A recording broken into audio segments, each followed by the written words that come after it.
ৰঙিয়া কাছাৰী শোলমাৰীত অচিনাক্ত মৃতদেহ উদ্ধাৰক লৈ চাঞ্চল্য। বিলৰ মাজত এটা মেটেকা ভৰ্তি পুখুৰীত উদ্ধাৰ অচিনাক্ত মৃতদেহ।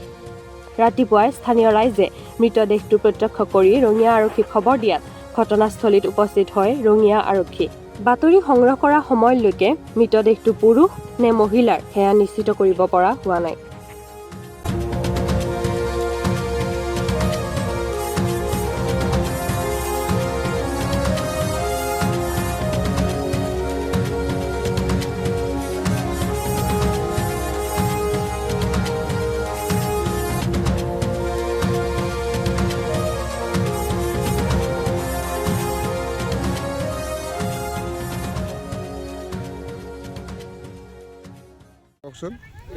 মই ৰাতিপুৱাই এফালে যে আহোঁতে ইয়াৰ কাৰণে তাৰ কাৰণে ফোন কৈছে কি মানুহ এটা মৰি আছে আৰু খালৰ পাছফালে। তাৰপিছত যদি মই গামৰক আহি সোধোঁ, গামৰে কৈছে কি মই চাই আহিলোঁ, চাই অহাৰ পিছত যি কৈছে তাতে মানুহটো মৰি আছে, কোনো খা খবৰ নাই।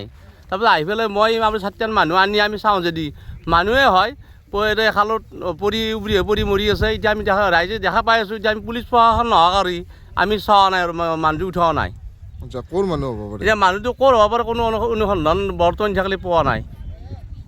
শোলমাৰী গাঁৱৰ খেতি পথাৰৰ ওচৰত এটা পুখুৰীত আমি স্থানীয় ৰাইজৰ মুখে মুখে এটাৰ পিছত এটাৰ মুখে মুখে শুনো যে এটা পুখুৰীত এজন মানুহ পৰি পেলাই মানে মৰি আছে, এনেকুৱা কথা।